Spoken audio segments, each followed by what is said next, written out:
Do you want a financially secure future, not just for yourself, but for your loved ones as well? This is Generations of Wealth, the podcast that breaks down the most effective wealth building strategies you can easily apply to your own life. Join investor and international best-selling author Derek Dombeck in exploring practical tips and sound advice on building a profitable business, creating a powerful brand, or getting into the thriving world of real estate investing. This is your chance to create your very own financial roadmap to live your vision, love your life. Let's begin this discussion with your host, Derek Dombeck.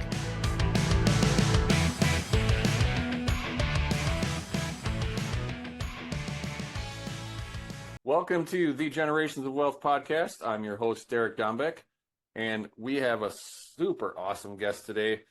Her name is Kathy Kennebrook, and Kathy and I have never met in person, but we've been following each other on socials for a long time. And I can see just by what she does and what she's done for at least 20 years, she's absolutely a perfect guest for a Generations of Wealth show. We're all about living our vision, loving our lives.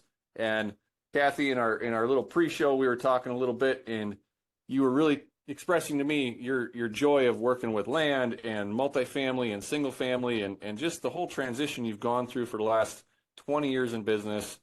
I just want to dive right into it. If you wouldn't mind, just give us a little background on yourself, tell us who you are, and then let's just have a great conversation.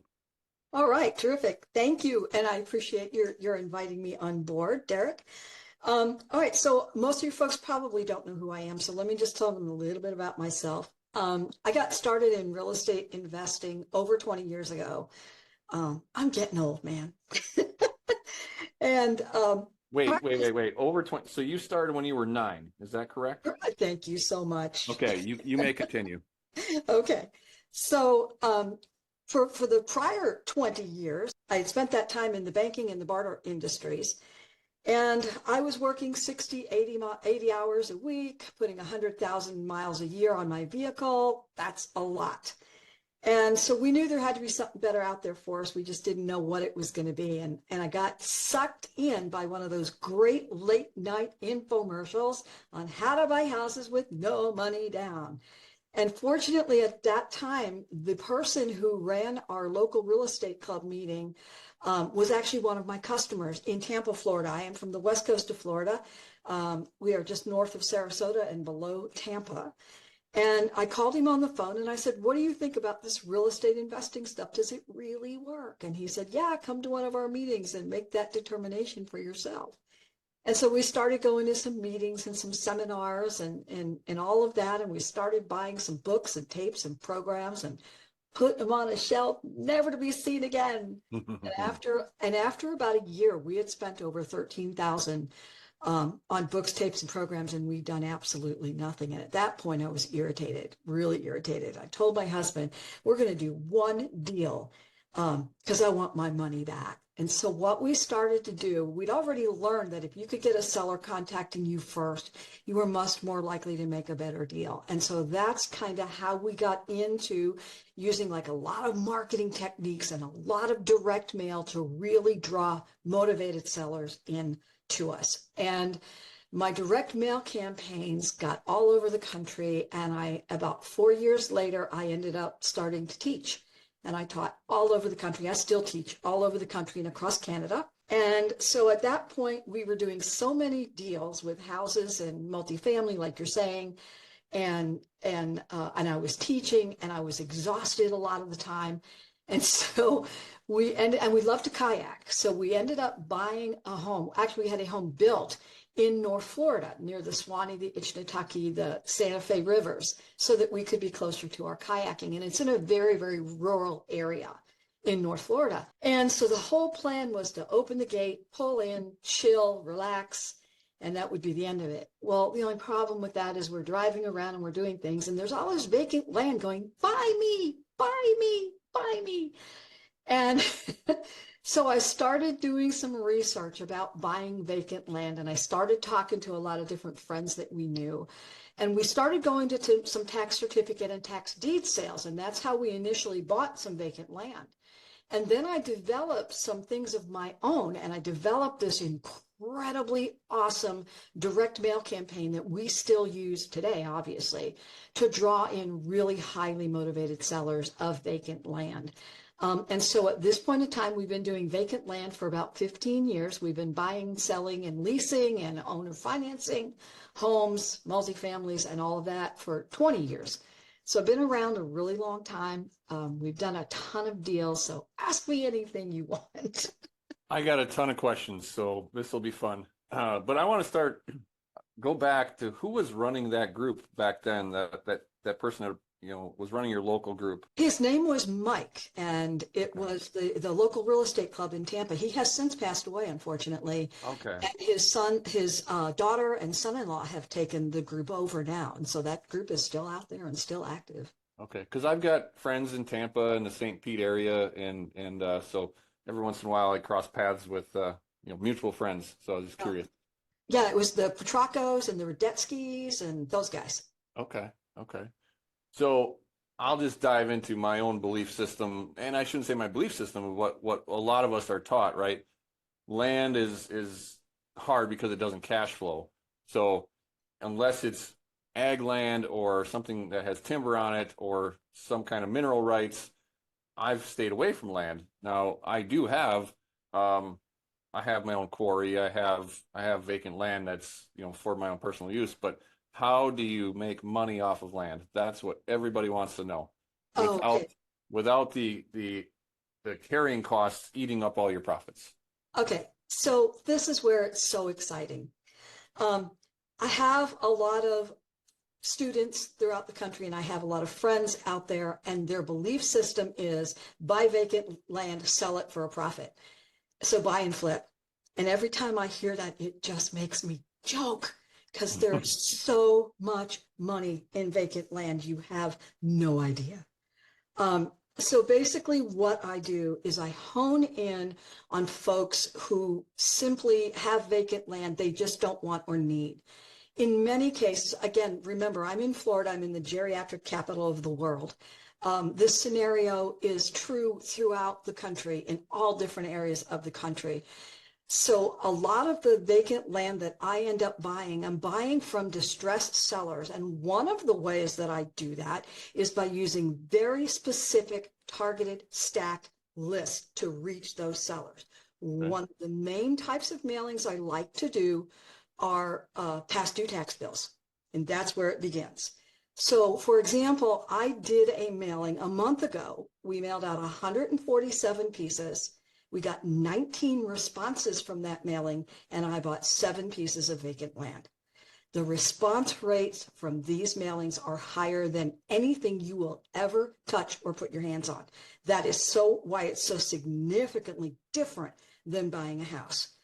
Of those 9, 3 of them said, never been to Florida. I inherited this thing, never been to Florida, never seen it. Just make me an offer, would you? Okay. And so that's exactly what I did. So we're buying these pieces of vacant land for nickels, dimes, and quarters on the dollar. So what ends up happening is that the land pays for itself very quickly, all right? And then the rest of it just goes on to Hip National Bank, as I would say. So just an example of one deal that we did. I wrote down several because I can't remember all of them. But this one is really cool. So this was a little gal, and we had this 1.25 acre piece of vacant land. Now, one of the things that I do when I'm getting ready to lease a piece of vacant land, the first thing that I do is I talk to the neighbors, because you have no idea what you're going to end up with when you talk to neighbors. Actually, quick side story on that. One of the pieces of land that we leased most recently in the last year was a gentleman who owns a worm farm, and he is raising agricultural worms, and he needed to expand his worm farm. So he took my 2-acre piece of land and he leases it from us every month. And I'm like dumb because I don't know anything about worms. And I said to the guy, but how are you going to get them out of the ground? And so what I didn't understand is, like, there's big tubs, and then there's tubes attached to the tubs. And then when they're done with the agricultural worms, the dirt then is sold as potting soil. So I have learned so much in the last 12 months. But so he's not damaging my land. He's not doing anything to it but tubs and tubes. And I'm making money every single month. That property, in the first 6 months, that property paid itself off. Everything since then has been pure profit. I have another piece of vacant land really quickly, the one I started with. Little gal, and she's a manager at a fast food joint. And we spoke to the next door neighbor. Next door neighbor was her parents, and they're like, "Yes, we definitely want to buy this." Our daughter, wants to put a house, and she needed to be close to the parents because the parents are getting older and they need help and care and things like that. And so, acre and a quarter piece of land, and the land was mostly cleared when we got it. I bought that piece of land for $1,800. Okay, I bought it for $1,800. I sold it to her for $17,000. She gave me $3,000 down. I have now owner financed that piece of property, the rest of it for her, with a 10-year loan at 7%. Okay, it paid itself off when she gave me the down payment to buy it. The rest of it is profit. People don't get it, Derek. They just don't get it. Well, and I love the terms side of it because I love doing deals with terms and same thing, doing wraps and getting the mailbox money without the tenants and toilets. I love Exactly. that part. Yeah, and I live in here in Florida, so my big thing, oh my gosh, I mean, I got a ton of rentals, and every time from June to November, I am sweating until that time passes. Oh gosh, not another hurricane kind of thing. Yeah. With land, oh shoot, we lost another tree. Oh darn. It's a totally different kind of a Mhm. scenario. We have another piece of vacant land that's a 4-acre piece that I have leased to a landscape company, and all they're using it for is storing railroad ties, boulders, gravel, things like that they need extra space for that they don't have the space. So they're not doing anything to damage my property. If another tree falls, oh darn, although that property is mostly cleared also. Mm-hmm. There's just so much opportunity out there. And then if you want to get into the bigger stuff, I have properties that have billboards on them. So the billboard's on a little teeny tiny piece of that property, and I still got the whole rest of the thing to do something else with. Yeah. And then I have students. I have one student in Texas who turned a piece of vacant land into an archery company course. A Yeah, range. range. Yeah. Yeah. And I have two students who are in the Midwest. I have one that has a solar array. Now that was like a major thing because there's all kinds of testing and wind testing and all sorts of things, all kinds of stuff they have to do for that, for the solar arrays and permitting and all those kinds of things. So if you want to get into like really big stuff, you can do that as well. But there are just so many opportunities out there. I mean, it's just too much fun. So when you're looking for people to lease, I know you talk to neighbors first and foremost. That's should be self-explanatory, whether you're buying a house or whatever. I always want to meet the neighbors, let them know what we're doing. Right. But where are you marketing to lease this land for the most part? Is this a lot of word of mouth, shaking hands with the neighbors, or is this, hey, we throw it on Facebook Marketplace and we have people chasing us down the street? All of the above. Okay. All of the above. We do it all. And then so we definitely talk to neighbors. We talk to realtors in the area, because the areas that I deal with, I work in 3 specific counties, and then I work in North Carolina as well. So I do work with realtors, and I get deals that way. I get deals that way, but I also get potential lessees or lessors. So we do that. I do run ads on Craigslist. I run ads on Facebook. We put signage out. Signage is huge. Rural areas, we actually run in the newspapers. The newspaper comes out once a week in each county. So we run ads in the newspaper, and yeah, our doors, they just bang them down. It's just such an awesome additional source of income that, like you're saying, no tenant, no toilets, no rehab, none of that. And it's really just I awesome. literally 30 minutes before we started talking today, I was talking with my acquisition manager, and we have a lead on a vacant lot that used to have a house on it, and it burnt to the ground, but it still has the septic system, it still has the electrical, feed to it. And I pretty much told them I'm not interested. And now I have to go back and revisit that entire conversation from 30 minutes ago because I am now more interested. Oh, absolutely. And if you really do want to sell vacant land, because we do sell it. It depends, Derek, on how it comes to us. The deal is made at the time you buy the thing. Yep. So it depends on how it comes to us. It also depends on where I am in my business and what I would like to do. So we do sell some pieces of vacant land. And one of the things that I do when I sell vacant land, in the rural areas, look at your demographic, folks. Okay, for the folks that are on this call, think outside even of what I'm saying to you, and think about what your demographic is where you live. Okay, so for example, I have students in Georgia who are doing a bunch of turf, sod, and cotton, and they lease the piece of agricultural land for those purposes. So that's something I wouldn't do here because we don't have that. So think about what your demographic looks like where you live. So when we sell pieces of vacant land, where we live is about 80% mobile home and 20% stick built. So what did we do? We built a log home on our property because that's what we wanted. So that's what we did. So anyway, so what I did was I created relationships with mobile home dealers and home developers. So now when that mobile home dealer is looking to sell a mobile home to someone, now they have the land to match up with it. So they take my land, their home, package it, sell it to the buyer, finance it, and I get paid. Nice. So that's something else that we do. We could do this for 3 hours. I mean, absolutely. Kathy, I have to imagine many people that are listening to this are thinking the same thing I am. So, going to buy a house and something, especially a rental house, we can go and buy and get bank loans and things are based on cash flows. Now you're talking about buying vacant land.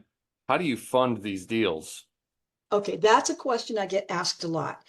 So you have to change your mode of thinking just a bit because the amount you're paying for vacant land, again, nickels, dimes, quarters on the dollar. So it's not the same scenario as buying a house. So if I'm buying a piece of land, for example, for, like I said, $1,700, $1,800, $2,500, $3,000, $5,000 even, I'm going to use cash. I might use a credit card because the piece of land pays for itself very quickly. And then you can pay yourself off and move right on to the next one. One of the things I was saying also was that we have bought many pieces of land inside our Roth IRA. And so we've been able to build our retirement fund through our Roth IRA, putting these vacant land deals in there because they pay themselves off very quickly. So the rest is just continuing to be profit going into the Roth IRA. We've bought some in our 401k. If you have a large piece of vacant land, you can use private lenders. You can use a partner. We actually bought one very large piece of vacant land, 166 acres, turned it into a hunting camp, and my private lender turned partner. So that's something very cool that we've done. You would also be very surprised at how many folks will sell or finance for you. I can't tell you how many pieces of vacant land I've bought that were simply seller financed. So there are so many options. So cash, credit card, that Roth IRA, 401k, private lenders, seller financing. So lots of different choices when it comes to funding. And it's beautiful in the IRA because it's many people make the mistake of buying a house or a rental in their IRA, and then they are doing prohibited transactions. They risk blowing up their retirement account. Exactly. But with land, there's really nothing that I suppose there are things you could do that could be prohibited transactions, but if it's just vacant land and you're going to lease it, Right. there are no improvements. You're not changing a light bulb on the middle of your acreage. So I like it. I like it a lot. So do I. And mind you, I'm still doing houses. I mean, that's the other thing that's very cool about vacant land. Vacant land can totally be a side business, additional streams of income. I was a Ron LeGrand student for many years, and multiple streams of income was beat into our brain. And I take that very seriously. And so not only is my house business buying and selling, leasing, owner financing, things like that. But I also and vacant land was an additional stream of income for us. And when I discovered all the money that could be made by leasing vacant land that turns into 100% profit, how could I not?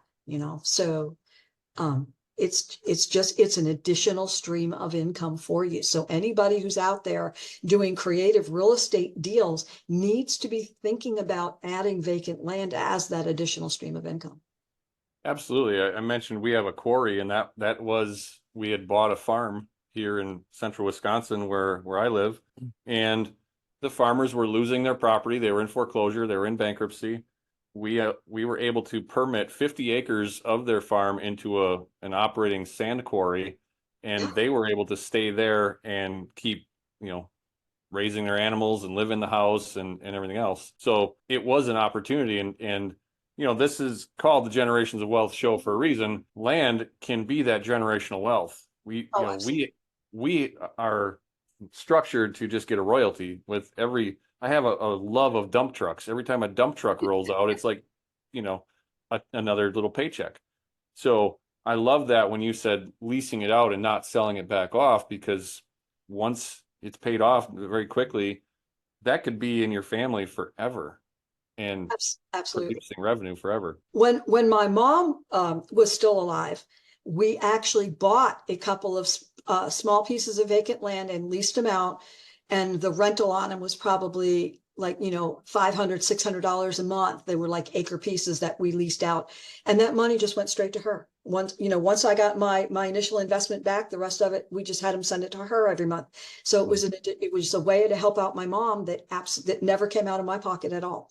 And so that was just something else. There's just so many different ways to implement this. Yeah.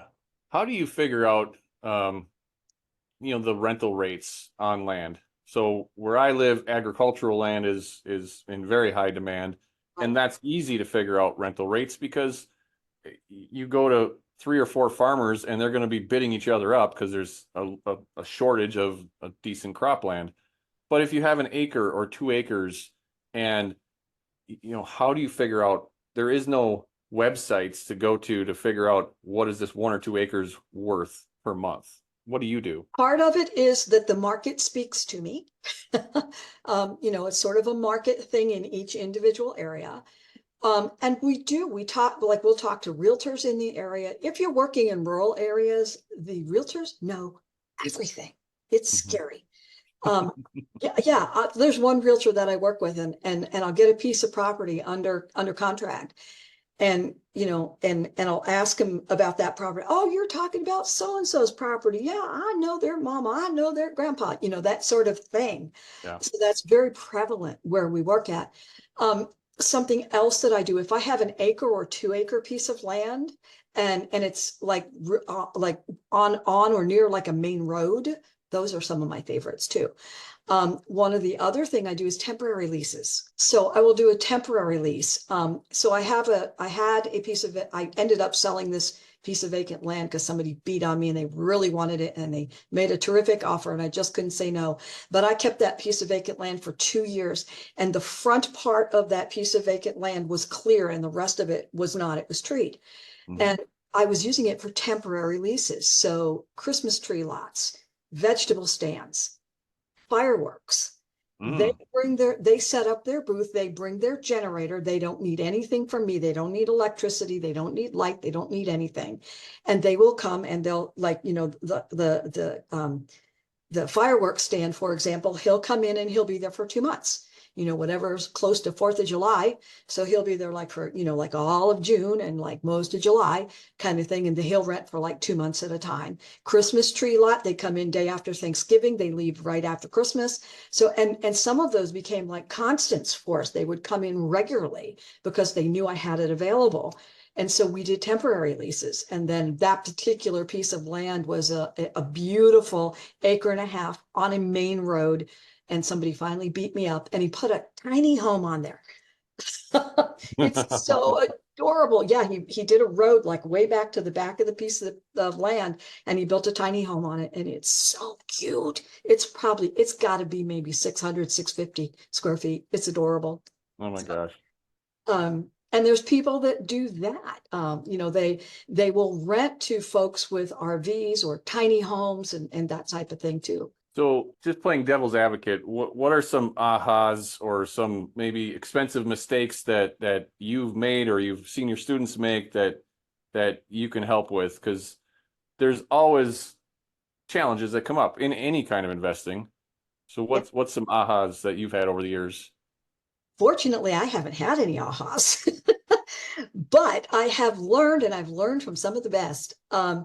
And the name of the game in vacant land is due diligence. And I appreciate you bringing it up. The first thing that you need to do is look at that piece of vacant land. Okay. Look at the area, look at neighboring pieces of vacant land. Is this something that you're going to be able to use? Can you envision what your usage is going to be? What's the current zoning? One of the best ways that I have learned to increase the value of a piece of vacant land is simply by changing the zoning. So from ag to residential, from residential to multi-use. So those are some of the kinds of changes that I have been able to make with the vacant land that I have. What does the topography look like? I'm in Florida. We're kind of flat here, but we get lots of water. So what does the topography look like? Is it really rocky? Is it on the side of a hill? So make sure that you're checking out the topography of a piece of vacant land. If you are going to be putting well and septic on there, you need to get a perk test. A perk test tests the drainage of a piece of vacant land. Really, really important. What types of utilities are going to be available to that piece of vacant land? Can you do well, septic, electric, gas, whatever that is where you live? Are there use restrictions? Is it in a subdivision where the only thing you can build is a house? Okay, so you have to look at usage restrictions. Is it buildable? Okay, so that's real important also. Are you landlocked? Those are some of my favorites. I know how to do roadway easements now, and I bought 7 acres behind my house that was completely landlocked. So all I had to do was take my back fence down, and it isn't landlocked anymore. We also did do a roadway easement. We got with a couple of the neighbors and we did the deeds. We did roadway easement so that we could use roadway and get to the back of that 7-acre piece of property. So those are just some. Are there liens or tax obligations against the property? You need to do a title check. Folks, don't just go, oh, here's my quitclaim deed. That would be really dumb. Do not. Run it through a title company. Make sure that you're checking for taxes and any types of lien types obligations, IRS obligations, things like that. So those are just a few of the different ways. Can it be subdivided? If you have a larger piece of land, can that land be subdivided? One of the things that we've done, Derek, is I'm not big on building. It's just not my thing. So what we've done is we've bought larger pieces of land and we've had an engineer go out there, do the subdividing, and then sell the piece of property subdivided. Or sell the individual pieces. If I'm too lazy for that, I will sell the whole piece of land already subdivided and get a nice chunk of change doing that. And Sure. Same thing, as you're buying anything, whether it's vacant land or houses or whatever you're doing, create relationships with the vendors you're going to be using over and over and over and over again, and keep the same people on your team and in your pipeline.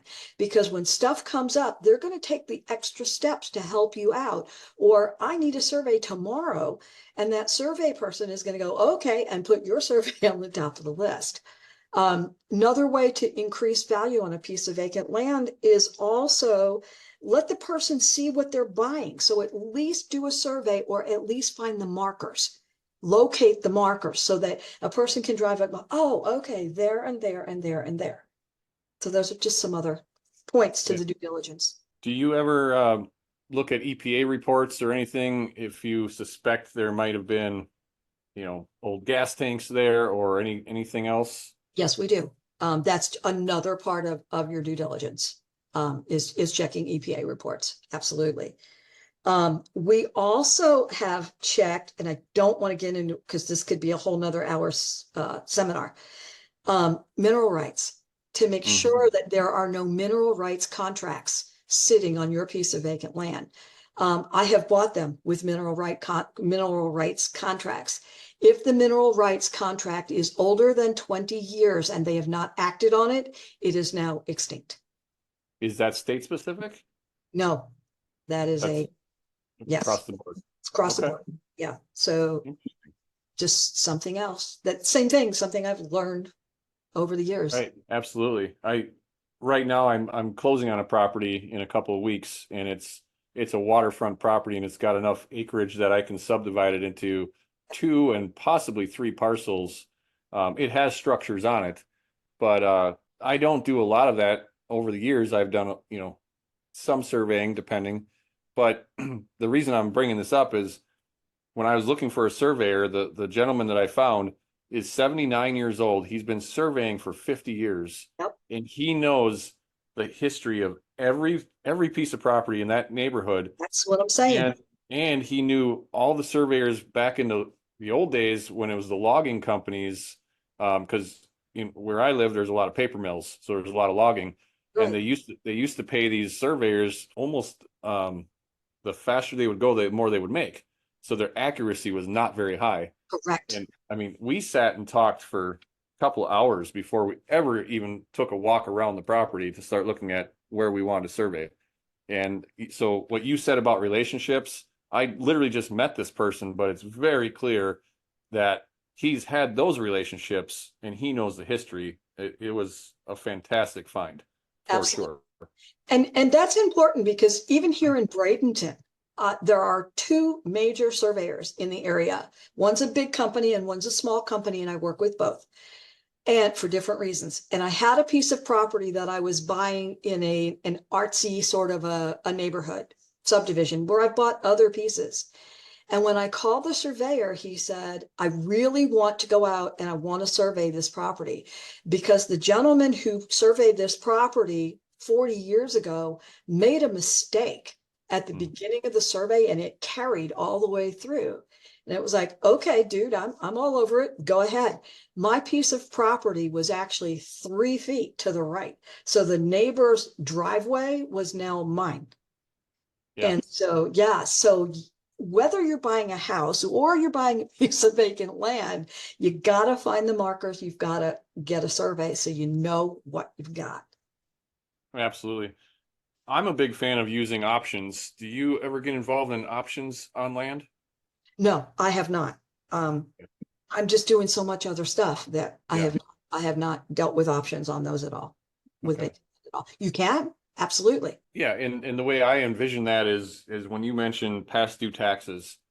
And I have done this. I have an option on a piece of property. Now it does have a structure on it, but it's 2-acre parcel with a cabin.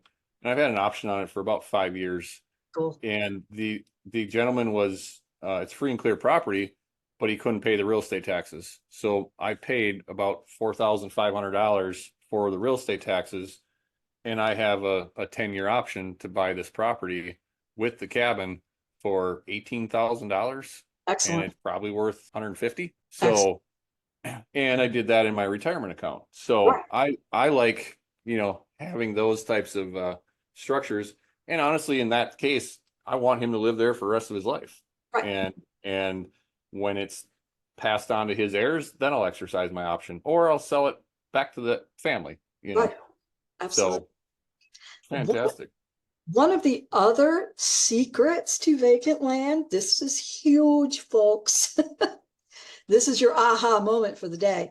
One of the things that I discovered that has led me to buy more vacant land than other people will simply walk away from is that I have discovered how to get icky pieces, whether it's an icky house or icky mobile home or icky building, removed from that property at no cost to me. And then we call it a deduction because it is. It's actually a donation because what happened was I bought our piece of property and there were 2 acres next door that would make our piece a corner piece of land.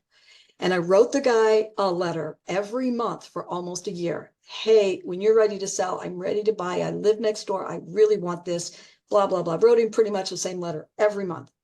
So after almost a year, he contacts me back and he says, okay, I'll sell it to you. $1,000 down, $100 a month till pay.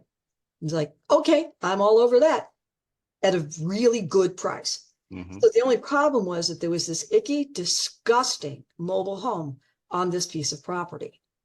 What I didn't know, and I wasn't told, was that the county had already written him 2 or 3 nasty letters about starting to fine him if he didn't get rid of that nasty, icky mobile home. That's what it was about. And I didn't find that out till way later.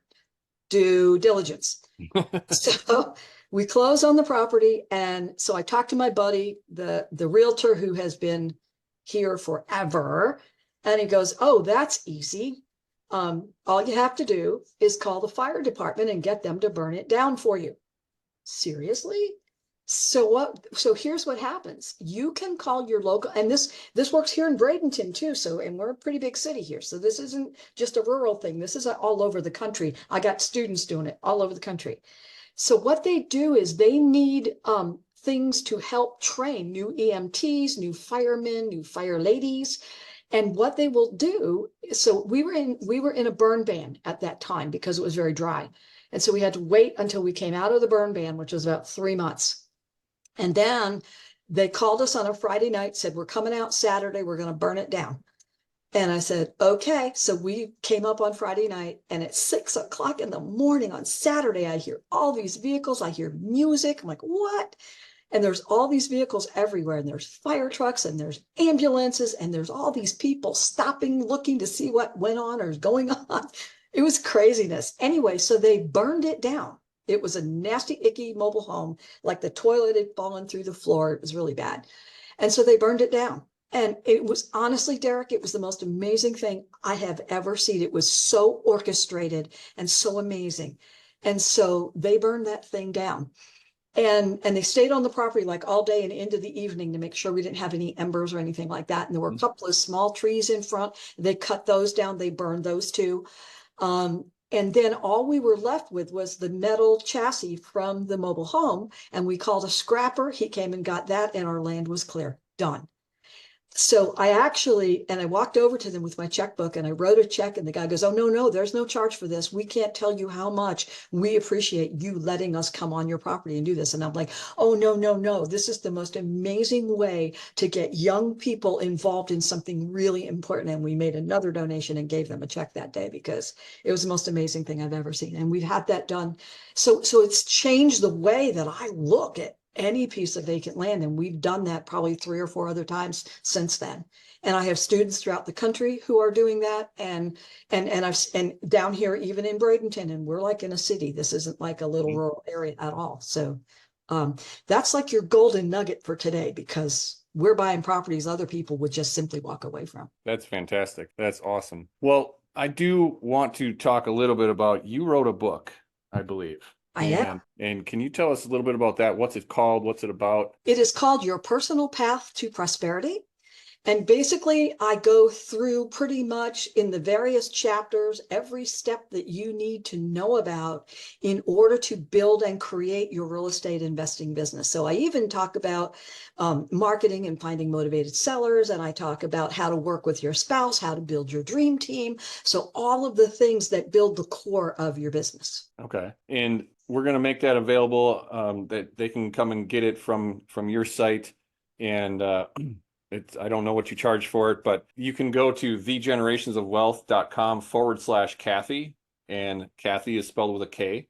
So thegenerationsofwealth.com/Kathy, and you can go and check out her book, Your Personal Path to Prosperity. And I believe you also you said you teach people and you train people how to do this. I do. Do you have a program that's available to people? I do. It's called Vacant Land Gold. How to buy, sell, and lease vacant land for huge profits.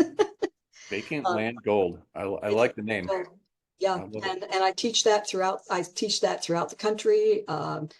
and it's, people are just so incredibly excited by it because it's something a lot of really long-term investors just simply haven't thought of yet. Well, I think it's so timely. When I have these episodes, and it helps me personally. As I mentioned 30 minutes before we started talking today, I was already looking at just throwing away a lead, and it's so everybody that listens to my show that knows me, they know that I have a passion for helping people and expanding everybody's knowledge. But let's be honest, this is beneficial to me too. So thank you, Kathy. This may have just taken that one lead and turned it into a profitable deal that I would have thrown away. I'd like to see that. I'm excited. And I hear that a lot. So I appreciate, same thing. That's why I really appreciate your having me on the podcast, because this is a concept that's not talked about a lot. Usually out in the market, you hear buying and flipping vacant land. And it upsets my tummy when I hear that, because, once the land's gone, it's gone forever. Once you sell that piece of land, it's gone forever. And you're not, and so it's like with houses. There's houses here in Manatee County where I live that I've owned 3 times already. That's not so much with vacant land. So I'm really glad that you had me on, and that I've had the opportunity to share with your folks about something that's just an incredible way for you to increase your profits and build another arm on, to your business. Well, that's the best part about it is nobody has to go and change their model or get shiny object syndrome. They can just literally add it into their house buying already. Right. And occasionally you get a lead. Great. Now you know some more tools to chase it, and you can learn a lot more from Kathy, obviously, than what we can talk about in this show. So again, thegenerationsofwealth.com/Kathy, Kathy spelled with a K, and you can get that information from her direct. I really, really appreciate you just taking time out of your day and helping us, helping the Generations of Wealth family, and that's what it's really all about. So thank you very, very much, Kathy. And I appreciate your having me.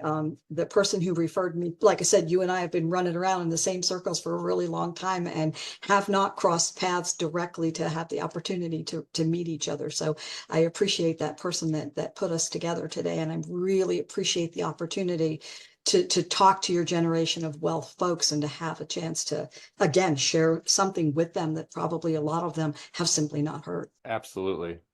Well, we'll wrap it up for today. Thanks for joining us at the Generations of Wealth podcast. Go out there and live your vision, love your life. We'll see you on the next show. All right. Bye, everybody. Bye, Derek. I appreciate it. Thank you for joining us on another insightful episode of Generations of Wealth. May your newfound knowledge help you in leveling up your own strategies to get through the many obstacles to your money-making processes and bring you much closer to the financially secure life you truly deserve. Continue filling up your accounts and further polish your financial tactics by listening to more episodes of the podcast at thegenerationsofwealth.com. Because in your wealth building journey, there is no other way to go but up, giving you the chance to finally live your vision, love your life. That's all for now. See you on the next one.